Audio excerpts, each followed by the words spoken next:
Suene Ok. Pompeu. Ótimo. Então a gente começa a conversa com o Cláudio, depois o almoço vai ter convidado que chega no meio. Isso é novo, hein? Isso é novo, hein? Adorei, adorei. Vamos começar, vou rodar a vinheta.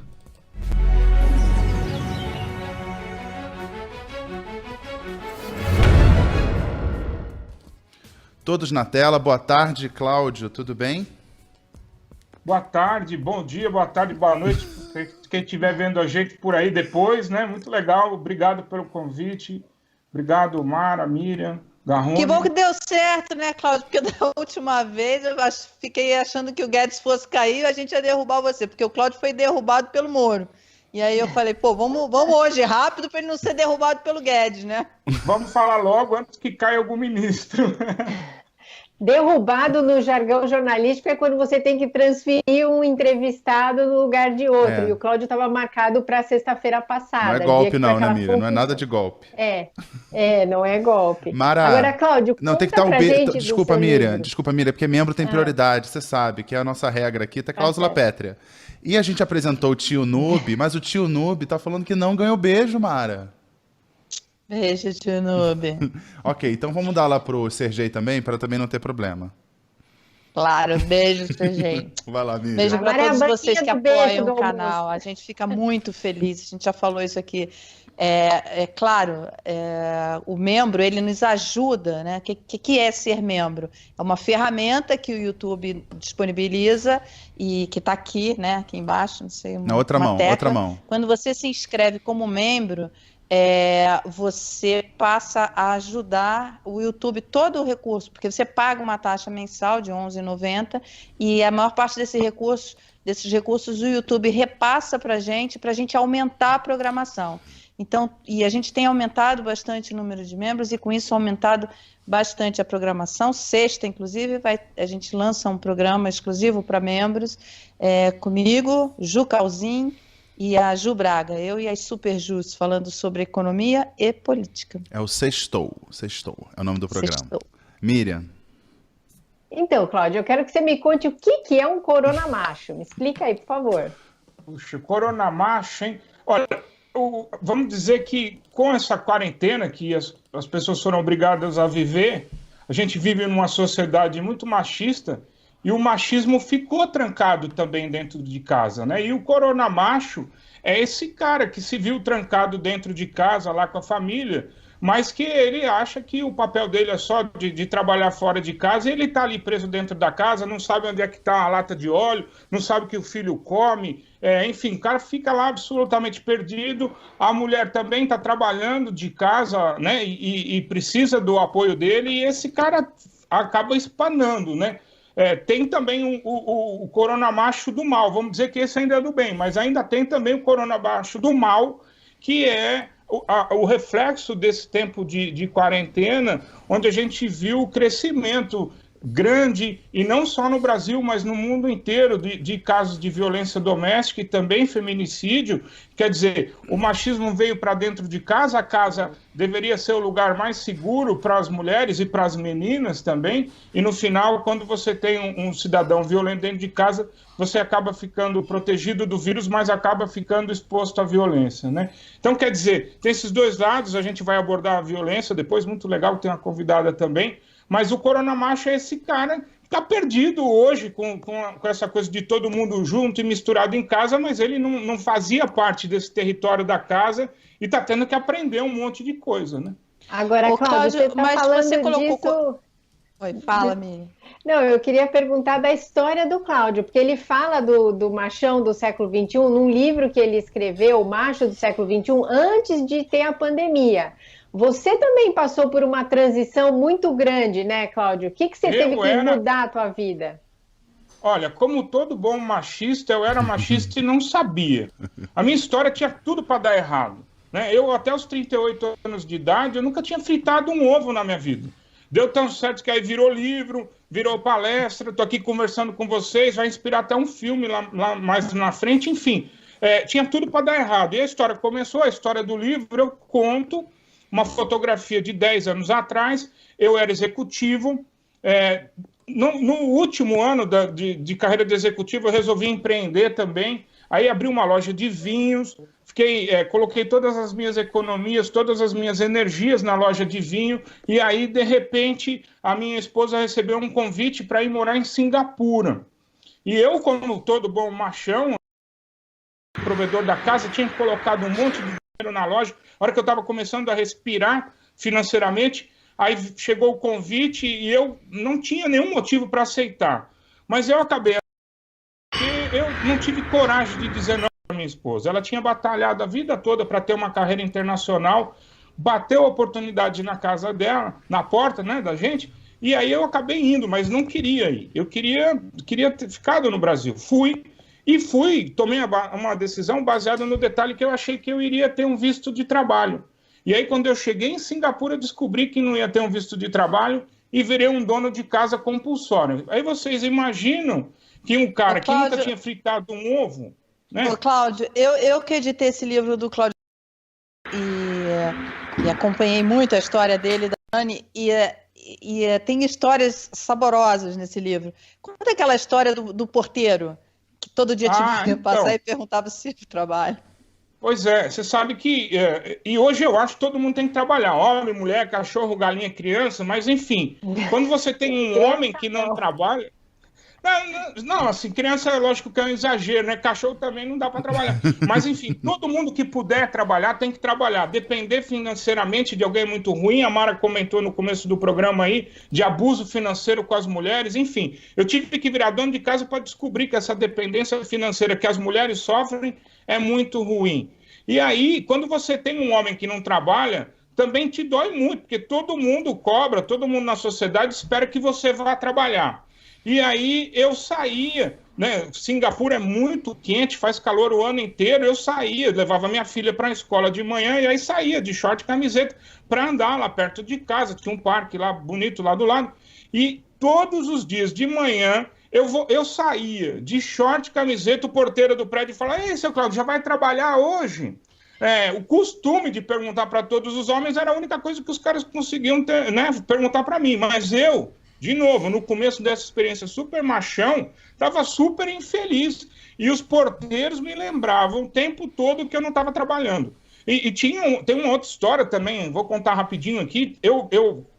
Para sair na minha caminhada, eu passava na frente da locadora de carro. Eu loquei um carro lá e eu conheci o Jason. O Jason era um singapuriano, né, descendente de chinês. Eu era um ET para ele. Ele nunca tinha conhecido um homem que não trabalhava. Então, ele não podia me ver passar lá, que ele queria conversar comigo. É que nem quando passa, né? Você descobre uma nova espécie de animal, quer saber os hábitos, o que Você era uma come, zebra. onde mora. Pois é, eu era um objeto de estudo para ele. E aí, toda vez que eu passava ali, o Jason me parava. E aquilo me doía tanto que chegou uma hora, eu não via a hora de acabar o contrato de 8 meses, que a gente tinha, acabou o contrato. Eu falei: nunca mais passo aqui. Chegou um dia, eu falei: Jason, é o seguinte, eu não trabalho, não vou trabalhar, a minha mulher me sustenta. É verdade, porque ele ficava horrorizado, né? A minha mulher me sustenta, eu tomo conta da minha filha, ninguém tá me enchendo o saco, não vai ser você que vai ficar me enchendo o saco, sai da minha vida. Mas, lógico que foi uma fase, vamos dizer assim, foi a primeira fase do macho do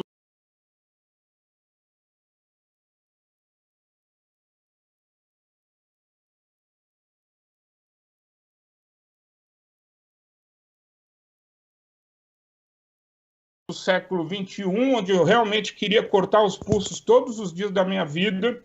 Depois eu saí do armário, descobri que eu estava fazendo uma coisa muito legal, né? Assumi que eu estava fazendo uma coisa boa, não só para a família, mas para mim, me abri para a paternidade. Aí eu comecei, de fato, a perceber que todos aqueles conceitos de machista com os quais eu tinha vivido durante 40 anos da minha vida não serviam mais para aquela situação e, na verdade, não servem para homem nenhum.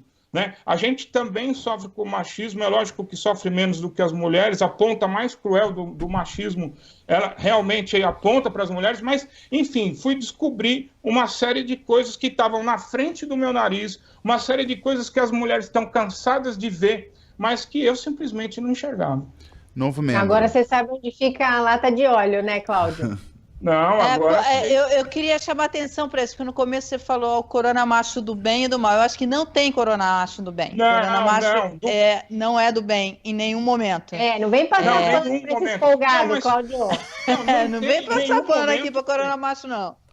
Não tem, não vou passar pano para corona macho, embora eu não aponto o dedo pro nariz de ninguém, porque eu já fui muito machão, eu entendo qual que é todo o processo. A brincadeira do mal e do bem é porque o cara que está sentado no sofá, a gente lançou uma campanha de rede social, chamava Corona Macho, saia do sofá. O cara que está sentado no sofá está vendo que a mulher dele agora está enxergando a tal da dupla jornada de trabalho que ele não conseguia enxergar. Ele está vendo a mulher dele lá todo, né, baforida, tentando trabalhar, cuidando de filho, cozinhando, fazendo tudo ao mesmo tempo, não é possível que ele não vai enxergar. Esse cara que está lá sentado no sofá, se ele se abrir um pouquinho, tem cura, tem vacina para corona macho. Coronavírus não tem cura nem vacina ainda, mas para corona macho tem. Infelizmente, essa questão da violência... por isso que eu falei do mal, na verdade tem um do mal e tem um que é muito pior ainda, né? E esse que é muito pior, que é o cara violento, tal, esse é mais complicado de resolver, precisa de uma mudança cultural enorme para a gente mudar essas pessoas de verdade, entender o papel de homem na sociedade, enfim. E quando a gente fala violência, a gente pensa... e que é muito grave, que é muito ruim e que acontece em todas as classes sociais, não é uma coisa só de classes mais baixas, está em todas as classes sociais, de que é o homem batendo na mulher. Isso é uma violência extrema, horrorosa, é o feminicídio, é a violência. Agora, a violência é maior do que isso. Tem mulheres que sofrem violência diária, abusos diários e não percebem, a violência moral, homens que só criticam, só falam mal, o abuso financeiro. O abuso financeiro, ele é estudado em várias partes do mundo. Na Austrália tem um estudo fantástico sobre isso, eles até criaram uma lei para coibir isso. Tem... Por exemplo, um estudo australiano que eu tive acesso, ele mostra o seguinte, que as mulheres grávidas, as mulheres jovens e grávidas são as mais abusadas financeiramente. Porque quando você fala em abuso financeiro, você imagina quem? Uma mulher com dinheiro e um cara se dando bem, usando o dinheiro dela. Não. Se ela quer sustentar, se ela quer dar dinheiro, isso é um problema dela, isso não é abuso financeiro, desde que ela faz o que ela quiser com o dinheiro dela. Não é isso. O abuso financeiro é o homem que trabalha, a mulher não trabalha fora, trabalha em casa, e ele acha que o dinheiro dele é só dele. E aí ele chega em casa e cobra notinha de tudo e joga na cara aquele que sustenta tudo. Isso é um abuso financeiro. Isso está errado. Nossa, abuso tem financeiro, muito, né? é você usar o nome da mulher para tirar crédito e fazer outras coisas, e várias outras formas. Então, assim, existe, na Europa tem várias iniciativas mostrando que, inclusive dando suporte para que as mulheres se libertem disso, porque muitas não podem sequer sair de casa, porque dependem financeiramente do marido. E o marido, sabendo disso, abusa mesmo.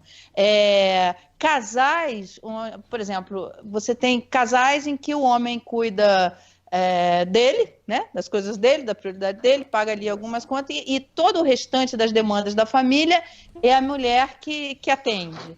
E no final ele vem e mete o dedo na cara da mulher e fala, você não guarda dinheiro, isso é abuso financeiro. Tá errado.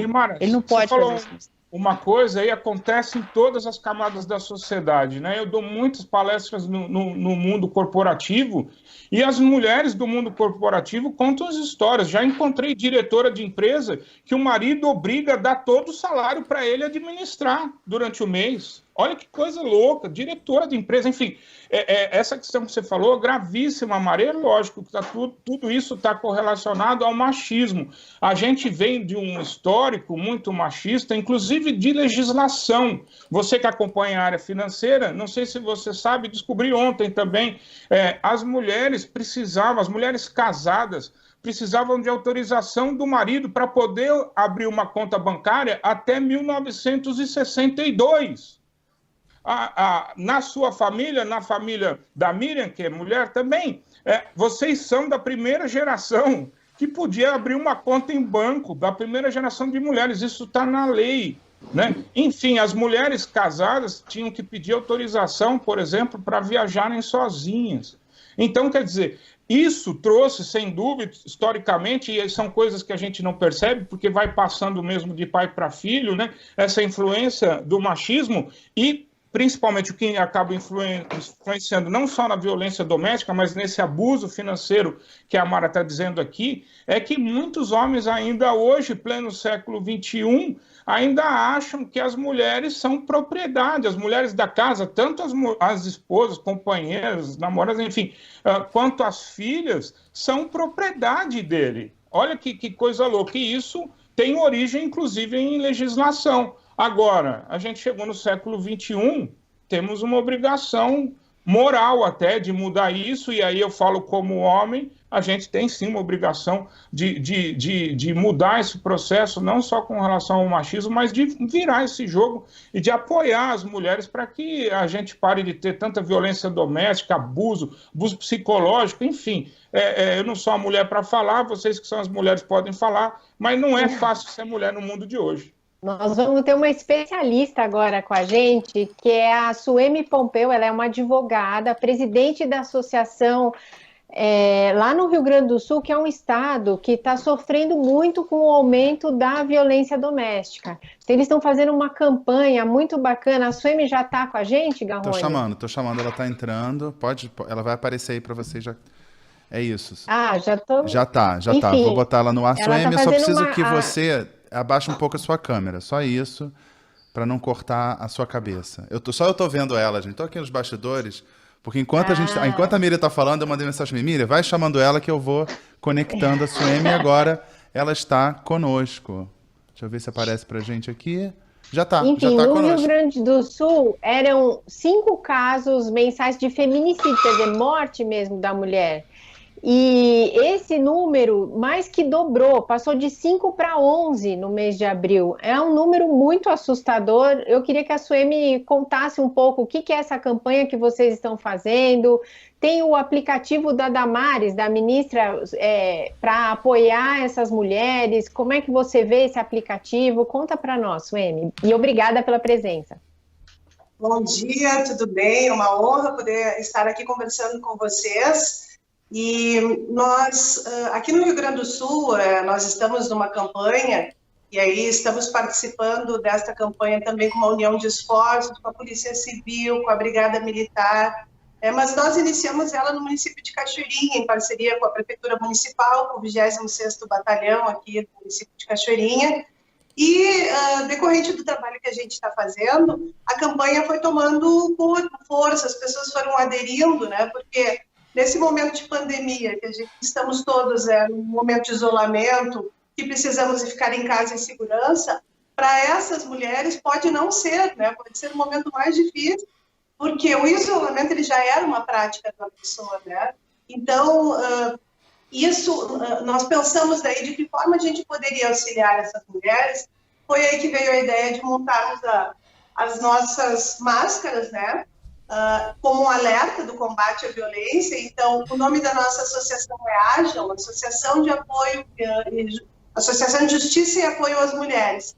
E aí nós utilizamos o AJAM contra a violência, denuncia o 180, para que a sociedade entenda, né, que isso é um problema de todos nós e que nós precisamos estar atentos a isso. Unido a isso, nós pensamos em fazer uma arrecadação de alimentos para que, de alguma forma, a gente pudesse chegar até essas mulheres também. E aí foi onde nós fizemos a parceria com a Brigada Militar, com a Patrulha Maria da Penha, para atender, primeiramente, as mulheres que estão com medidas protetivas.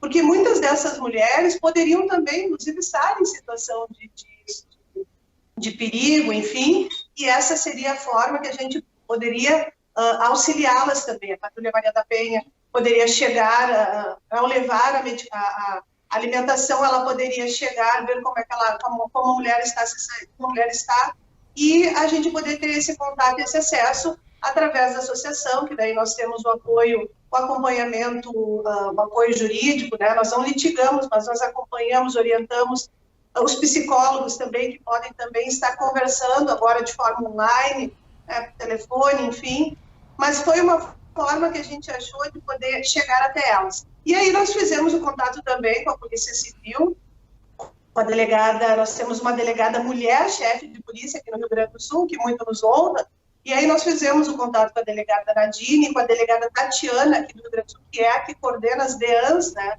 do Estado, para levar a ideia, para que a gente pudesse também ampliar esse atendimento, a ideia para outros municípios, para outros estados, inclusive, mas principalmente para achar uma forma de atender essas mulheres que fazem a denúncia no 180.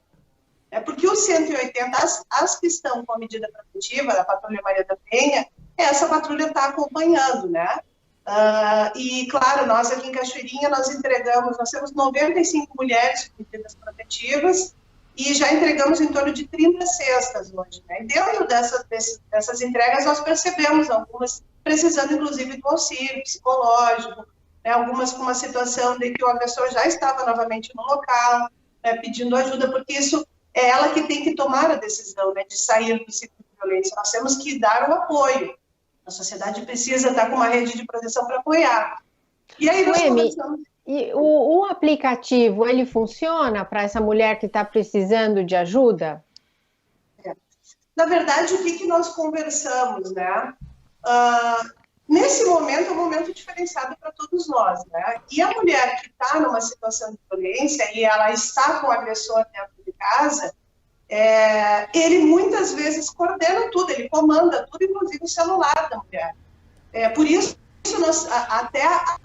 nós conversamos muito para ver de que forma chegar a mulher que fez a denúncia, até com uma mensagem subliminar, para que ele não perceba, enfim, que tu está ali prestando aquele apoio, ou que ela pediu socorro, porque se ela negar ali o atendimento, ou falar que ela está bem, né, e a polícia sair, ou enfim, ele perceber que ela denunciou, ela vai sofrer um contexto de violência novamente dentro de casa.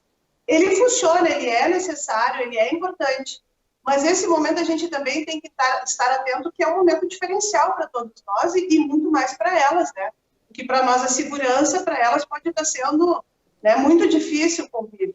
E nós tivemos um exemplo muito fático, que uma mulher pediu auxílio pela página da associação. Então ela pediu, preciso de ajuda, tenho filhos, me socorro. Nós, claro, de uma certa forma, bloqueamos ali, mas posteriormente tentamos, né, auxiliá-la de uma forma subliminar e percebemos que não era ela que estava no telefone. E isso acontece muito. Então, nós precisamos ter esse cuidado hoje de como a gente vai ajudar, como a gente vai auxiliar, e a melhor forma são as campanhas. A gente fazer com que as pessoas percebam que tem que auxiliar quando alguém pedir ajuda, que aquela cultura passada de briga de marido e mulher não se mete a colher, isso não existe. Nós lidamos com um contexto de saúde pública, né? A própria questão hoje, nós tivemos agora esse avanço na lei, que é no artigo 22 ali da Lei Maria da Penha, que o agressor precisa passar por um tratamento psicológico, porque nós podemos conseguir ajudar aquela mulher, tirar ela daquele ciclo de violência, mas ele vai encontrar outra mulher. Ele vai ter uma nova companheira e ele vai seguir o ciclo de violência. Então, nós precisamos também estar atentos a isso e, de alguma forma, encaminhar essa pessoa se ela está disposta a fazer um tratamento, né? E então é isso. Daí surgiu a ideia da campanha. Nós temos dentro da nossa associação 40 sócios fundadores, todos muito engajados, e estamos ampliando ela também. As máscaras, o pessoal está pedindo, está ligando, estamos encaminhando até pelo correio as máscaras, né? Porque é uma forma de alerta. Essas campanhas são um alerta para a sociedade entender também que essa tem que ser uma preocupação de todo mundo e uma responsabilidade de todo mundo, né? A gente tem falado tanto aqui no Almoço da Quarentena de solidariedade, da maneira como essa pandemia alargou um pouco as fronteiras, né? Então eu não tenho que ficar só voltado para o meu mundo, eu também tenho que alargar o meu olhar para o que está acontecendo ali do lado. E as pessoas que estão próximas podem ajudar. Eu queria te perguntar, Sueli, de que maneira, se eu escuto uma gritaria no vizinho, o que eu devo fazer? Eu tocar a campainha lá ajuda alguma coisa? De que maneira, se você sente que um parente seu está estranho, está tendo um comportamento diferente, o que a gente pode fazer? Qual é a sua indicação? nós precisamos, sempre que houver a necessidade ou um pedido de socorro, nós precisamos fazer a denúncia, né? Nas situações que são emergenciais, a gente tem que tem que ligar para a polícia, para a Brigada Militar, que é o 190.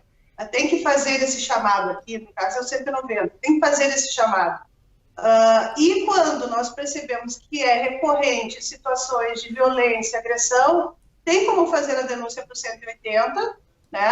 Inclusive de forma a não se identificar, caso a pessoa queira, e não só no contexto de violência contra a mulher, mas no contexto de violência doméstica. Hoje nós temos a questão da criança dentro de casa, do idoso dentro de casa, adolescente, meninas, mas porque as pessoas não entendem que isso também é responsabilidade nossa.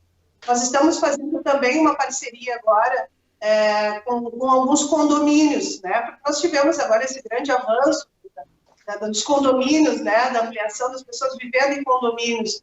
E estamos trabalhando também para conscientizar o próprio síndico da sua responsabilidade, né? De fazer essa denúncia. Alguns estados já têm essa lei, inclusive, regulamentada na questão dos síndicos, outros não. Mas isso é muito recorrente dentro dos condomínios, o pessoal, não vamos se envolver, mas as pessoas têm que se envolver, têm que informar, e neste caso é a responsabilidade também do síndico receber essa informação e fazer essa denúncia. Então a gente também está fazendo uma campanha de solidariedade nos condomínios, levando a máscara, arrecadando alimentos e conversando também, né, alertando sobre essa responsabilidade que todos nós temos, né? Não somente na questão da mulher, mas na violência doméstica. Suemi, a gente está aqui no programa com o Cláudio, que é um jornalista e escritor, e ele está falando sobre o Corona Macho. Não sei se você conseguiu acompanhar o início. Cláudio, você quer fazer alguma pergunta para a Suemi? Primeiro, eu queria parabenizar pela iniciativa, falar que quando a gente responsabiliza, está falando de todo mundo, mas lembrar que os homens têm sim responsabilidade nisso. Os homens que não são agressores, porque a gente tem uma tendência a achar que o problema de violência contra a mulher não é nosso. Eu não sou agressor, esse problema não é meu, das mulheres. Não, todos os homens também precisam dar as mãos para as mulheres, temos que ficar atentos e temos que denunciar. E aí, Suemi, eu queria fazer só uma observação. Eu vi aqui, a ONU Mulheres fez um apelo mundial para todos os governos, porque eles... já recebendo os primeiros dados de quarentena e números de feminicídio, o feminicídio em nível global subiu na média entre 75% e 200% as estatísticas mundiais. Então, talvez fosse legal você comentar um pouco se você, com essa campanha, se já tem algum resultado prático ou se você tem metas aí para reduzir esses dados, enfim, como é que a gente pode junto chegar lá para reduzir esse aumento tão expressivo de casos de feminicídios na quarentena. Sabe que no Rio Grande do Sul, nesse último trimestre agora, nós tivemos 27 feminicídios, é um número absurdo. A gente tem falado aqui que a violência contra a mulher, ela é uma epidemia e agora ela é uma epidemia dentro de uma pandemia. Então, ela é muito mais difícil de ser tratada e a gente precisa muito e primeiramente disso que eu entendo que a gente está fazendo aqui hoje. Falar sobre o assunto, dar oportunidade para as pessoas falar sobre o assunto, esclarecimento, né? Tem muitas pessoas que não têm esse esclarecimento, que ainda entendem que não tem que se envolver, né? É uma briga de casal, não posso me envolver, né? Mudar, nós precisamos, claro, é um contexto cultural. Nós precisamos hoje levar esse debate para dentro das escolas, né, para discutir isso com as crianças, para debater isso com as nossas crianças, para que futuramente nós tenhamos uma outra realidade que é a que a gente combate hoje, né? Nós precisamos ter que fazer uma lei do feminicídio porque os homens estão matando as mulheres pela condição de ser mulheres, né? Então, eu acho que isso é extremamente importante, a sociedade entender que é responsabilidade dela, é a nossa responsabilidade ajudar, e nós mudarmos essa cultura nossa, tanto dos homens como das mulheres, do olhar para aquela mulher e julgar, né? E isso é muito habitual. Eu acompanhei muitas mulheres em delegacias, né? E eu mesmo, junto com a vítima ali, ouvir mas é a segunda, terceira vez que tu vem na delegacia, mas gosta de apanhar, ou o próprio fator de uma mulher que é casada e ir fazer uma ocorrência de que foi violentada pelo marido, isso é a violência, né, física também, a violência sexual, ela não é obrigada, então é a cultura, né, que nós precisamos mudar, né, e o combate hoje que nós temos que nos unirmos e lutar por isso, são essas formas de alertar a população e de fazer com que as pessoas se responsabilizem, né, que todos nós nos responsabilizamos por essa situação.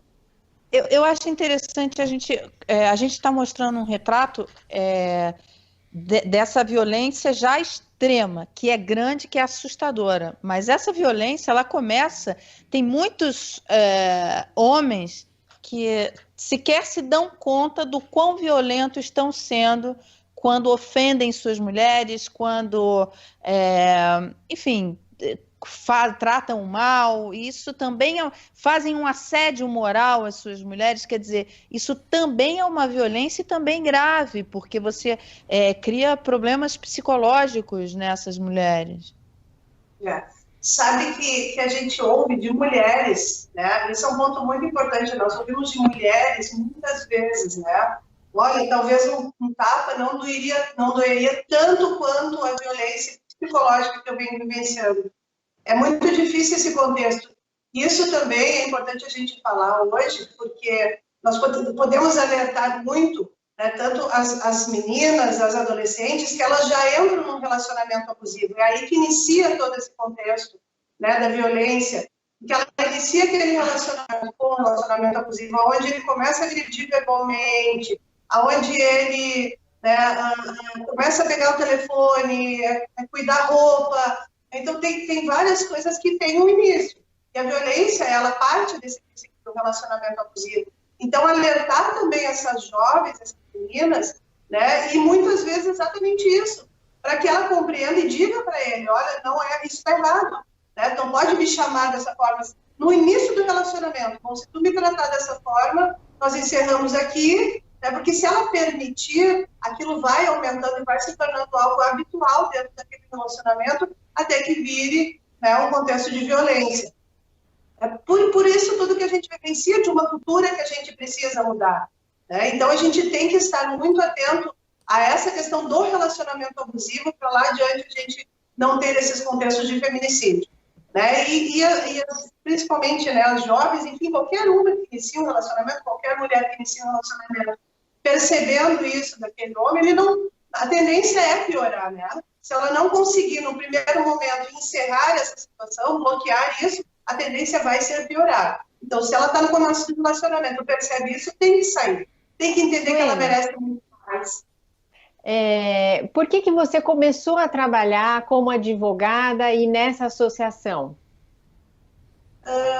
Eu atuei já muito, eu fui conselheira tutelar, né? Muito nova, aos 21 anos eu fui conselheira tutelar e trabalhei muito com famílias, né? Durante 6 anos atuei muito na questão da criança, do adolescente, né? Isso tudo é muito interligado à violência, né? Onde tinha violência contra a criança, tinha violência contra a mulher, se tinha idoso dentro do lar, tinha violência contra o idoso, então a violência né, em si, ela dentro daquela família, a violência realmente ela é doméstica, familiar. E aí, eu saindo do Conselho Tutelar, eu já atuei em Centro de Referência da Mulher, fui presidente de Conselho de Direito da Mulher também, onde isso é extremamente importante, né, que a gente esteja à frente desses espaços para poder propor políticas públicas, né, também atuo na área política, eu acho que isso é importante, que tenha esse suporte, que a gente possa atuar, que tenhamos mulheres que representem, né, e possam também pensar em leis que beneficiem outras mulheres. E, posteriormente, eu saí do Conselho de Direitos da Mulher e tenho um grupo de pessoas, né, onde eu trabalho, e que são parceiros e atuam, né, advogados, psicólogos, assistentes sociais, líderes comunitários, e aí a gente vinha falando de como auxiliar essa mulher, como ajudar, porque quem trabalha muito próximo delas percebe, né, que muitas vezes, quando ela chega até ti, não tira ela do ciclo de violência. E se tu romper muito rapidamente, ela acaba voltando. Então, por isso, tu precisa fortalecer aquela mulher, tu precisa capacitá-la muitas vezes, tu precisa ajudá-la para que ela tenha o próprio sustento, né, para que ela se sinta forte para sair daquele ciclo de violência, né, e elas chegam muito machucadas, elas chegam muito vitimizadas, elas chegam com a autoestima muito baixa.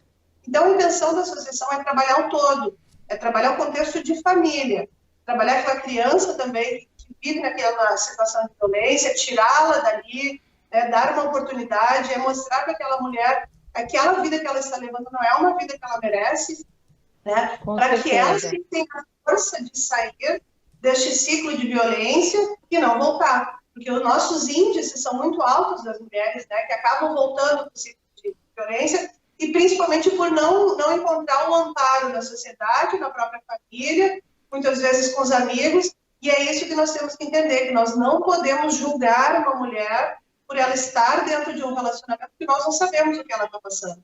Então, a gente precisa ajudar. Eu queria te dar os parabéns pela campanha, agradecer muito por você ter atendido a gente hoje aí. Eu sei que vocês estão trabalhando muito nessa campanha e muito obrigada. Eu espero que a gente tenha bons resultados e que a gente consiga essa mudança cultural. Ok, muito obrigada. Eu que agradeço a oportunidade. Tchau. Obrigada, Suemi. Tchau.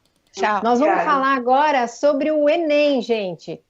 Tem uma polêmica aí, se o calendário do Enem vai ser alterado ou não, como é que fica a prova. E hoje de manhã eu conversei com o pessoal do Todos pela Educação, o João, que é diretor lá do Todos pela Educação. Eu queria chamar um videozinho, Garrone. Você pode mostrar essa conversa que eu fiz com o João? Um trechinho? Porque tem uma propaganda do Ministério da Educação em relação a esse assunto. Vou rodar.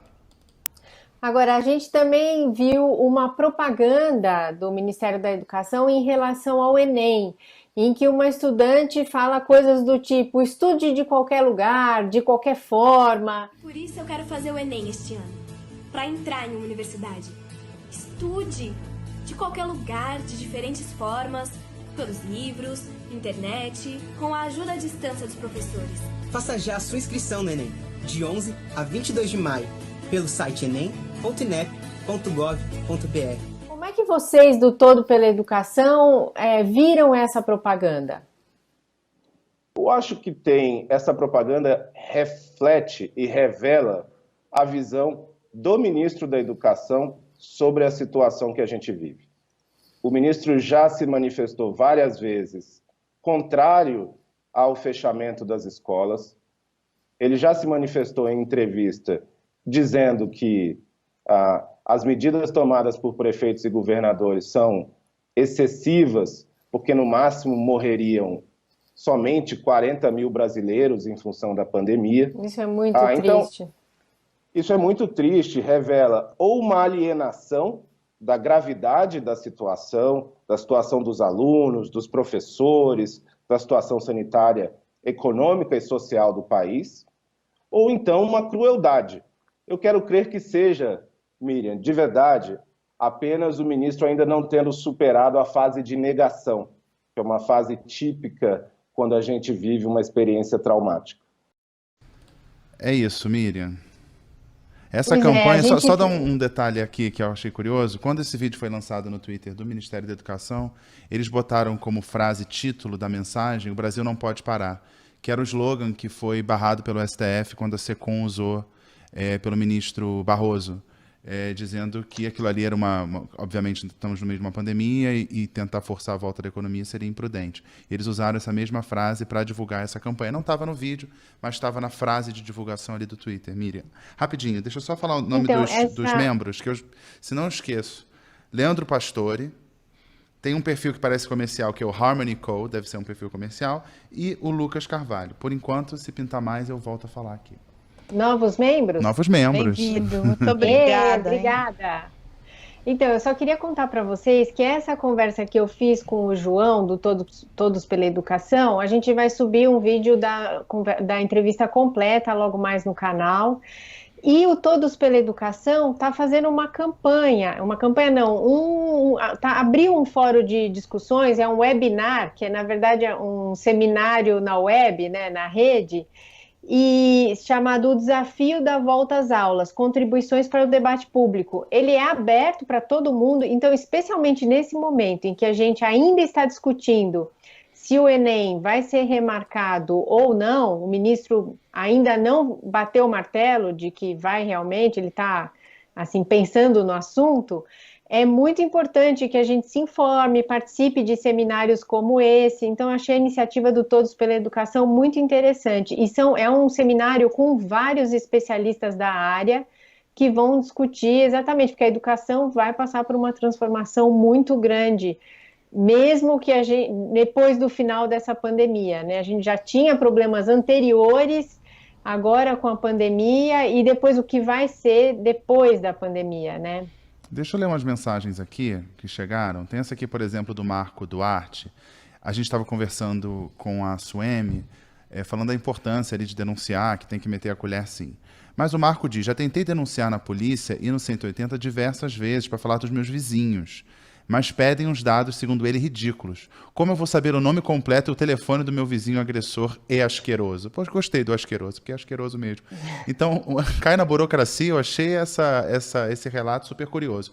E tem um aqui que eu perdi, porque, desculpa, mas eu não vou saber seu nome, mas eu vou jogar para o Cláudio, que o Cláudio estava lendo os comentários, eu não sei se ele está gostando dos comentários que estão aparecendo aí, que a gente não está falando das mulheres que instigam a violência no homem. Essas mulheres que ficam instigando a violência no homem. Isso é sério. Mas tem que comentar. Todas as pessoas colocam que as mulheres instigam. A culpa é nossa, né? Ou porque contestam, enfim, ou mil outros argumentos. O fato é, nada justifica a violência. Nada. Exato. Nada. Exato, Mara. Eu acho que uma das coisas, eu estou vendo aqui os comentários e muitas pessoas estão dizendo que eu falo em cima da minha vivência e tal. A gente, como homem, a gente não faz a menor ideia do que é viver no papel de mulher. Então, se você for tratar essas questões apenas do que você vivenciou, do ponto de vista que você formou, a partir de ser do lugar de ser homem, você não vai entender mesmo essa questão. Eu acho que o mais interessante é você estar aberto a escutar, de fato, as mulheres, e acho que também tem um material vasto que você pode pesquisar. Tem muita gente séria, tem a ONU Mulheres, faz um papel brilhante, tem muita gente séria que estuda essa questão, mas prestar mesmo atenção, se as mulheres estão reclamando, é porque tem muita coisa acontecendo.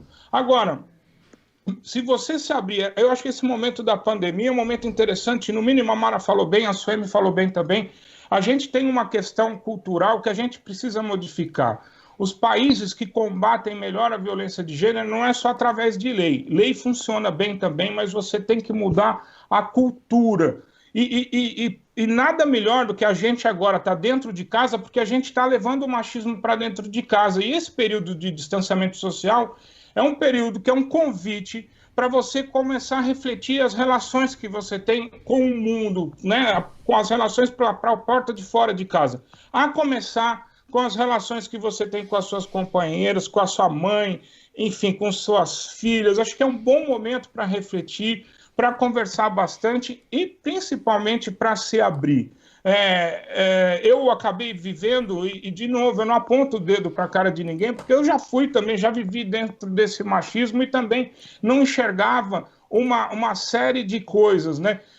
Eu brinco que eu tive que ser dono de casa para descobrir uma série de problemas e viver outras situações depois, como é que você se recoloca no mercado de trabalho, por exemplo, quando você vai ter filho, enfim, uma série de questões, a dependência financeira da mulher, mas eu nunca vou poder estar no lugar de uma mulher saber o que vive em termos do machismo, como o machismo dói muito. E agora, só voltando aqui, querer justificar que a gente não está falando de mulheres violentas ou que as mulheres que instigam o machismo, outra observação importante, a gente tem uma tolerância, achar normal e achar até que a violência é um instinto masculino.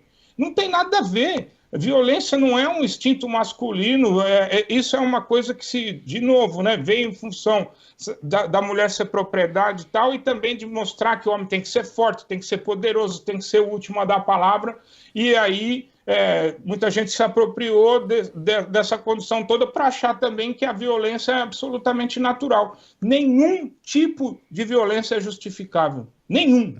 Ainda que fosse um instinto, né? Então se agreda, olha, não agreda o outro, né? Tá mandando uma mensagem, não é um instinto. Ainda que fosse. Vai bater no homem, então, você tá contando. Né? Bate em si mesmo. A polícia, na maioria das vezes, ignora. Só vão atrás depois que tem um corpo no chão. É a Patrícia que fez essa observação, Patrícia Alves, e eu acho que é uma observação muito pertinente, porque a gente já viu vários casos que saem, enfim... na imprensa, de mulheres que tentaram avisar, tentaram se manter distantes e acabaram vítimas de feminicídio. Olha, falando sobre isso de mudar a cultura, a Ana Konishi mandou aqui para a gente uma campanha das Nações Unidas que incentiva os homens a mostrar tarefas domésticas durante o isolamento social. Então, assim, compartilha a foto aí, você...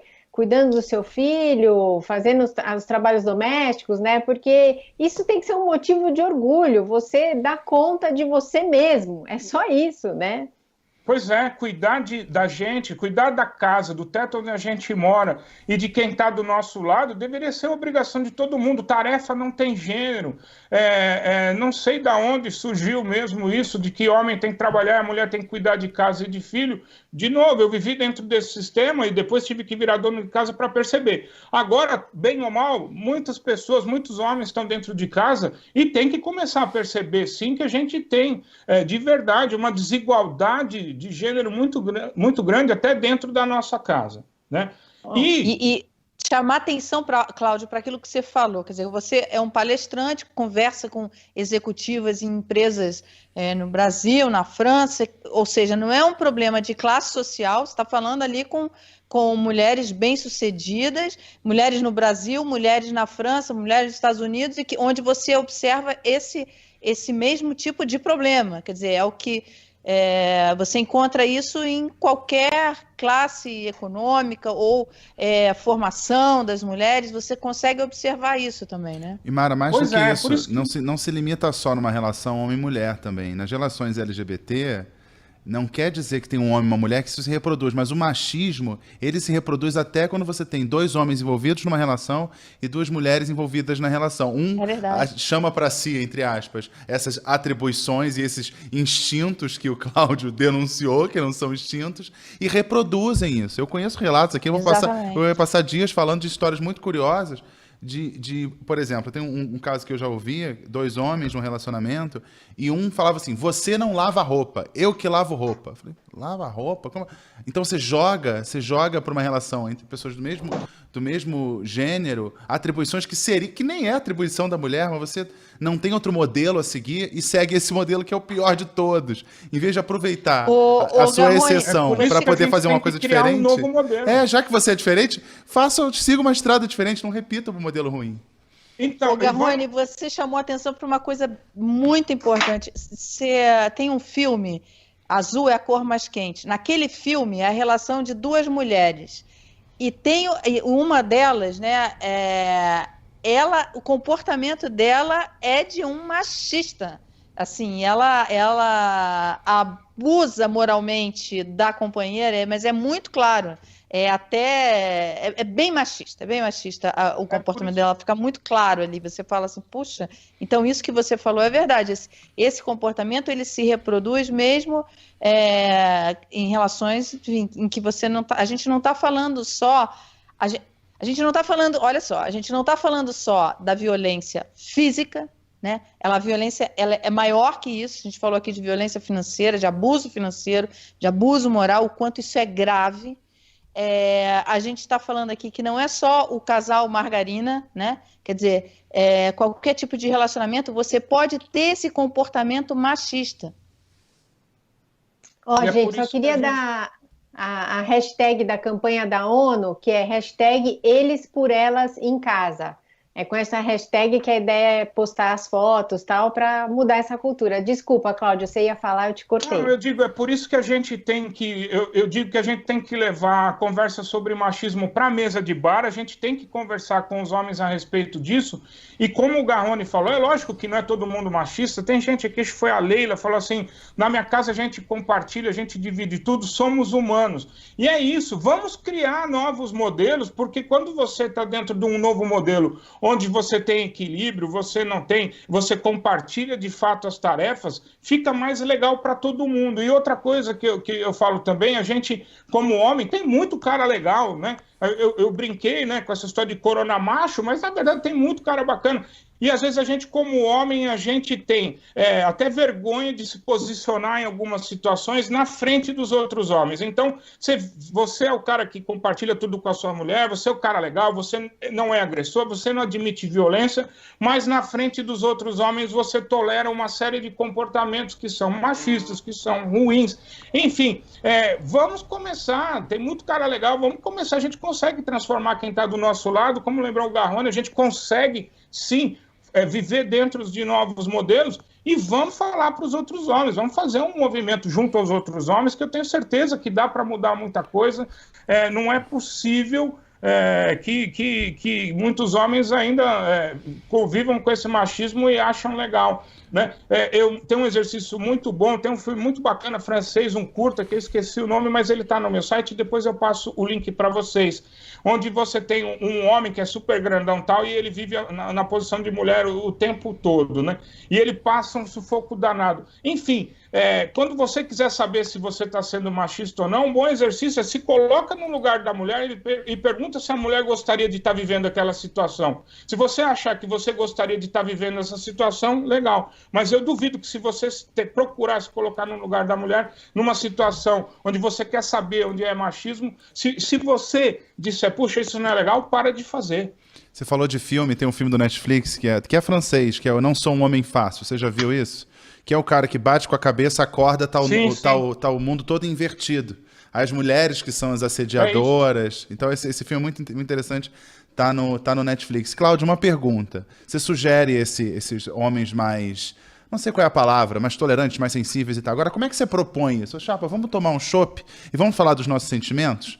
Como é que funciona? É uma coisa um pouco... É um pouco... Eu acho que é no dia a dia.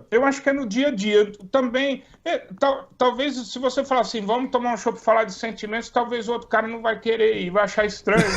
Mas enfim, é o tipo de conversa. Mas eu acho que mais do que isso... Mas é legal, hein? Não estou falando que eu acho ótimo, mas eu acho ótimo. Vai aceitar. Eu também acho. E eu faço isso. Agora... Eu acho que são as atitudes do dia a dia. Eu vivo perdendo amigo, porque as coisas que eu não tolero mais hoje, eu me posiciono mesmo. Vou dar um exemplo para você. Um dia eu estou lá, na casa de uns amigos, tomando um vinho, né, antes da quarentena, vamos lembrar? E aí chega lá um menino adolescente, filho de um deles, super feliz da vida, com uma foto, né? Veio trazer o celular e falou: ó, pai, a fulana lá me mandou um nude e tal. Foi lá mostrar a foto pro pai. E o pai ficou todo orgulhoso com o tal nude lá que o filho recebeu. E só faltou, acho que não falou porque eu interrompi na hora, e só faltou falar, vocês querem ver aí? Vão passar o telefone. Peraí que eu mando para vocês. Poxa vida, se você quer que teu filho vai respeitar uma mulher lá na frente, você também tem que ensinar ele a respeitar. E eu acho que essas situações machistas do dia a dia, a gente tem sim que se envolver. Né? Quando você está no escritório e ouve um comentário que, como a Mara falou, esses pequenos comentários, essas pequenas coisas são uma violência psicológica, leva a entender que aquela determinada pessoa não é capaz. Vamos acabar com isso, vamos tratar todo mundo como ser humano, como lembrou a Leila aqui. Todo mundo é ser humano, todo mundo tem direito às mesmas oportunidades. Então, cabe a gente perceber, número um, como homem, que a gente vive em um lugar de muito privilégio ainda na sociedade, né? A gente não para pensar porque a gente não precisa parar para pensar. Mas, se for ver bem, a gente, como homem, não pede licença para entrar em lugar nenhum. Para as mulheres ainda não é tão fácil assim. Se você começar a fazer recortes dentro da sociedade, você pega mulher e negra, pior ainda, enfim. Vamos começar a mudar esse olhar, começar a ter mais empatia de verdade, tentar procurar ficar no lugar, se colocar no lugar dos outros, não é um exercício fácil, mas se o outro que está do seu lado está reclamando de uma determinada dor, preste atenção. E não tenho dúvida, Garrone, mesa do bar é legal, acho que tem que levar esse assunto para a mesa do bar, mas enfim, são nessas pequenas ações, quando a gente se conscientiza que a gente pode fazer, como homem, a gente pode fazer uma sociedade mais igual para todas as mulheres também, a gente se sente muito mais até forte para poder se posicionar e para poder tentar mudar o cara que está do nosso lado e que ainda não sacou que realmente tem muita coisa para mudar na sociedade. E que vai ser melhor para todo mundo, tanto para os homens quanto para as mulheres. É isso aí. Mara, eu estou lembrando aqui do Jô Soares, né? Porque o Cláudio contou essa história do pai que viu a foto que a menina mandou e tal, né? Essa cultura de que o menino tem que ser o... comedor. Galã. O comedor, enfim. Tem que pegar metade do condomínio. Pois é, essa semana a gente teve essa história, né? E eu lembro do Jô falando, olha, essa história só vai mudar quando a gente tiver um pai falando assim, a minha filha dá para a rua inteira, filha. O Jô falava isso. O dia que nós ouvirmos isso, aí realmente mudou. Mas até lá a gente tem que lutar muito ainda, né? Não porque achar que a mulher está provocando, está usando uma saia curta, está provocando, enfim, são uma série de conceitos tão antigos como a sociedade que criou isso. Mas se eles são tão nocivos, cabe a gente dar o passo para mudar. Quase antigo tá falando disso agora, mas é o que você disse, né? Não tem classe social, não tem país, ainda acontece. A gente tem que discutir muito isso ainda, né? Você sabe que eu uma parte do tempo eu fico lá na França e eu achava que na França fosse diferente, né? E eu nem falava muito do que eu fazia aqui no Brasil com meus amigos. Aí eu falei, esse povo nem vai entender. Mas um dia, numa conversa lá, tinha umas amigas lá, da Daniele, e aí eles começaram o assunto de machismo, e as mulheres todas falando, você acha que não é assim? Aqui é igualzinho. A gente entra no elevador e o cara te agarra dentro do elevador. Né? Até tem políticas super sérias dentro das corporações. Tem lugar que não é permitido, pela regra da empresa, que um homem fique trancado, né? Fique a portas fechadas sozinho com uma mulher. Agora, por que acontece isso? Porque acontecem os casos de assédio. Agora, nos trens na França, em Paris, em Londres, você vê muita campanha para que as mulheres denunciem. Então, tem várias campanhas no metrô, enfim, você vê muita campanha para que as mulheres denunciem abusos. E, Mara, a explicação é exatamente isso, porque enquanto a gente pode ter o melhor... alguém lembrou aí que realmente é difícil, às vezes, denunciar, o sistema de segurança ainda não funciona 100%, embora a gente tenha uma série de mecanismos, a gente sabe que as mulheres em alguns determinados lugares sofrem muito, quando entra na delegacia ainda sofre preconceito até do cara que está atendendo lá, então a gente sabe que tem um monte de coisa para mudar, mas existem instrumentos legais aqui. Lá também existem os mesmos instrumentos legais, às vezes um pouco mais aprimorados, mas todo mundo que está, de fato, entrando com força nesse combate à violência doméstica, percebeu que só vai mudar mesmo quando a gente mudar essa cultura da violência, essa cultura do machismo. E você, agora, é lógico, nesses países você denuncia e funciona, né, Mara? Na França, por exemplo, em alguns deles, né? Na França, por exemplo, a gente tem lá as medidas protetivas, só entre 2018 e 2019 tem mais de 7 mil caras andando com a pulseira lá, que é exatamente para garantir que o cara está cumprindo a medida protetiva de não chegar perto. Enfim, os instrumentos legais funcionam demais. Quanto mais instrumento e mais, de fato, não só ter o instrumento, mas ter a ação efetiva do Estado, funciona bem, mas sem uma mudança cultural, o Estado só vai punir, mas não vai resolver. Né? E é isso que a gente precisa entender. Agora, quando a gente fala de mudança cultural, não parte só do Estado, parte também de cada indivíduo. Então, se a gente puder mudar isso, poxa, quem está no transporte... Na família, nas escolas, né? Quer dizer, nas escolas, olha, têm uma responsabilidade. As mães, tem muita mãe machista, não pode, porque os filhos são machistas, porque a mãe educa. A mãe é machista, educa o filho machista. Acaba reproduzindo isso, né? As escolas reproduzem demais. E o pai, né, gente? Vamos parar de pôr culpa na mãe, por favor?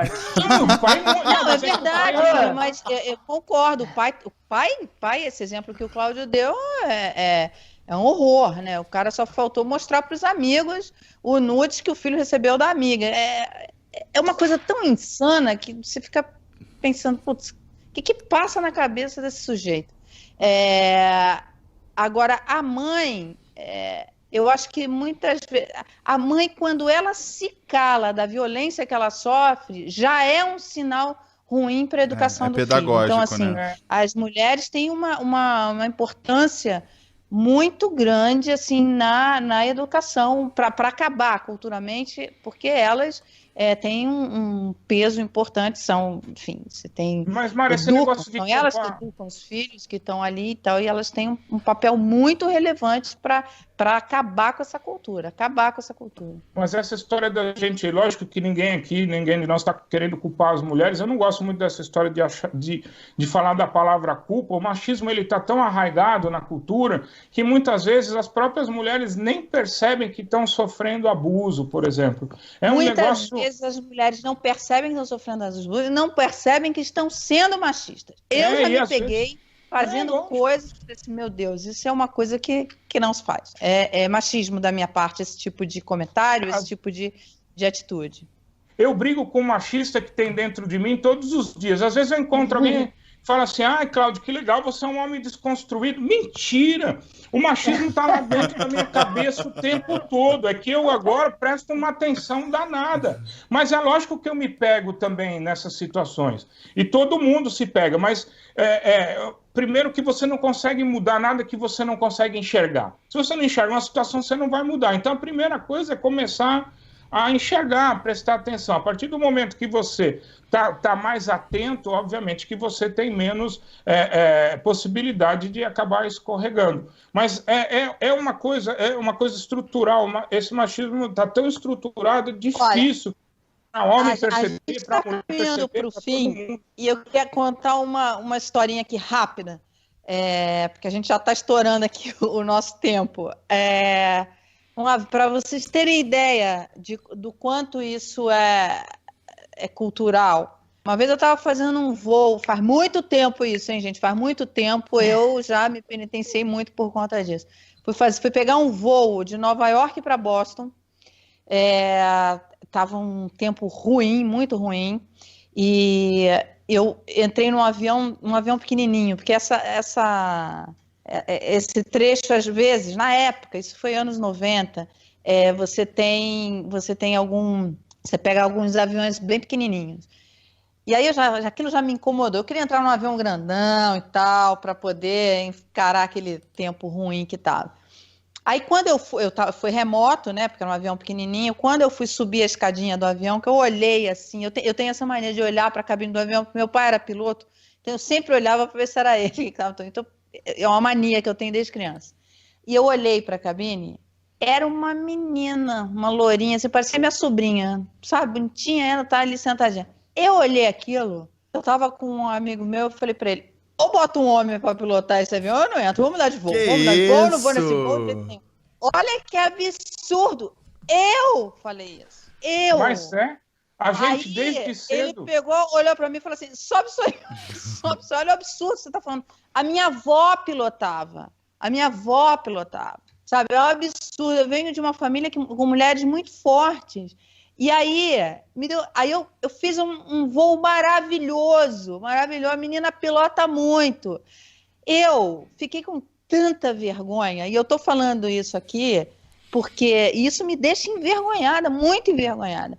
Porque eu que sou uma pessoa que sempre combati isso, enfim, que sou muito atenta, olha se isso não é machismo, gente. Você ajoelhou no milho? Tem isso.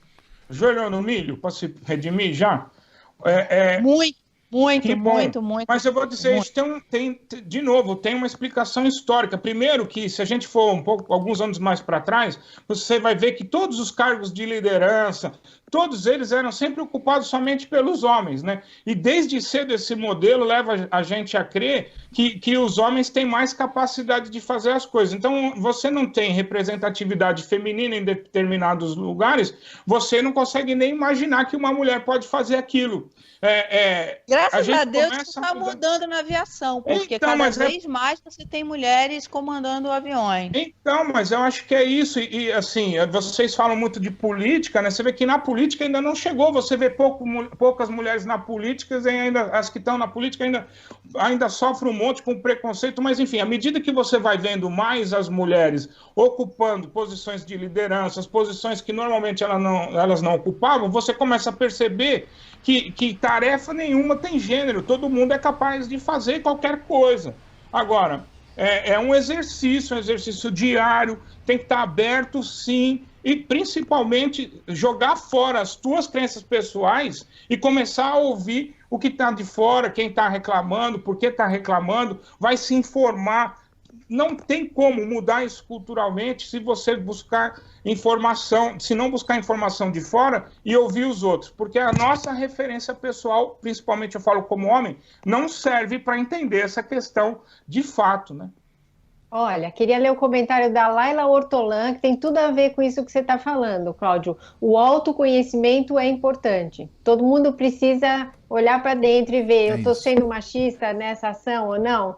E a Tati Tachi foi criada, está dizendo assim, fomos criados em uma sociedade machista em uma época que isso nem era reconhecido. Eu me desconstruo diariamente. Olha que legal a Tati. Um exercício diário. E a Cláudia Selwood, um beijo, Cláudia. Ó, a mãe não percebe que quando diz que irá chamar o pai para resolver uma situação, ela está passando a mensagem de que ele tem mais autoridade do que ela. Exatamente. Nossa, Miriam, se a gente for fazer uma relação dessas pequenas coisinhas do dia a dia, a gente vai achar, e aí mesmo para quem, né, Garrone, que comentou aí, fez aqueles comentários mais pesados aí, vai começar a entender, é só prestar atenção, sai de você, das suas crenças e começa a prestar atenção, tem uma série de ações ali pequenininhas que vão reforçando esse machismo, e a Mara lembrou bem, a gente tem que mudar primeiro dentro da casa da gente e tem que falar disso nas escolas também. É com essa mensagem que a gente conclui o nosso almoço da quarentena. Então vamos para as mensagens finais. Miriam Clark. Quero deixar um beijo para todas as mulheres. Mara? Só isso. Vejam um filme chamado Minha Vida em Cor-de-Rosa. Esse filme é muito bom. E fala sobre isso. Enfim, não vou falar muito aqui, porque senão o comentário vai longe, mas é um filme que vale muito a pena você ver. Eu acho que tem DVD, ainda existe DVD? Não, no serviço de streaming eu acho que não sei se ele ainda tem. Essa tecnologia. Eu tenho ele em DVD, eu vi uma vez no cinema há muitos anos. É um filme francês, se eu não me engano. E tem ele em DVD, mas eu acho que no serviço de streaming deve ter. No YouTube certamente deve ter. A minha dica, eu vou repetir e perguntar o nome do filme. Eu Não Sou o Homem Fácil, que tem uma diretora. É um filme francês com uma diretora. Cláudio, sua mensagem final, e depois da mensagem final, tradição aqui no Almoço de Quarentena, o nosso convidado chama a vinheta. Então é mensagem final e chama a vinheta que eu rodo. E tem novos membros, Garrone? Não tem? Miriam Clark, tem uma tal de Beatriz Clark. Quem é Beatriz Clark, Miriam Clark? O amor da minha vida, minha irmã. Okay. Um beijo, Bia. Cláudio, beijo, Bia. Eu vou copiar a Miriam aqui, vou mandar um beijo, mas não só para as mulheres, mandar um beijo para todos os homens também, porque homem pode mandar beijo para homem, e deixar um recadinho final: corona macho, tem cura, tem vacina. Se você ainda é um corona macho, fique em casa, mas saia do sofá. É isso. Valeu, Garrone. Toca a vinheta aí.